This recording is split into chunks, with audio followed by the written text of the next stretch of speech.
Our Christmas Eve dinner. 'Twas our Christmas Eve dinner. We'd all sat down at the table to eat, and Grandma couldn't be found. We children were fussing. Dad rose to his feet, shouting, "Where are you, Ma? We're ready to eat." When from the next room we heard such a noise, Jenny squealed, "Santa Claus, he must have brought toys." We then heard a sound like a whimpering pup, saying, "Help! I've fallen and I cannot get up." Grandpa jumped up and then rushed to the door that led to the bathroom, and there on the floor lay our poor Grandma, eyes widened in fear, looking like she'd gotten ran over by reindeer. The dresser had fallen, it had pinned her down, and Grandma was wildly flailing around. More swiftly than Rudolph, we did all we were able. We unpinned her, then Mom yelled, "Back to the table!"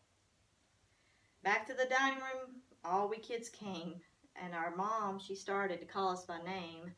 "Davy, Mel, Jenny, Angie, Marie, get back here now. I'm counting to 3. Like animals not having eaten all day, stuck in a cage without getting their way, we sat at that table, our bellies all growling, and Davy the baby, by now he was howling. And then, finally, what did appear?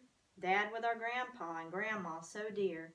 Supported by both our Grandpa and Dad, Grandma was flushed and looking quite bad. She was dressed in a housecoat trimmed in white lace, and a big purple bruise had now formed on her face.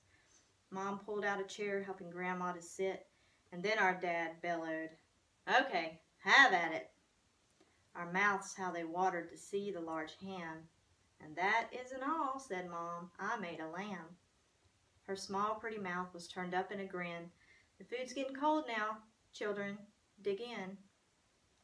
Our Dad, how he laughed as he poured lots of gravy on his potatoes and kidded with Davy, and Grandma sat smiling despite her great fall, while Grandpa gulped spiked nog, not talking at all. With eyes that seemed bigger than my own belly, I dished out big spoonfuls of cranberry jelly. Mom winked, and I knew I had nothing to dread. Her pleasure was in us all being well fed. I went straight to work at stuffing my face, when suddenly Mom said, "We didn't say grace." We closed our eyes, listened to our Dad's prayer. I peeked, but was met by my Mom's warning stare.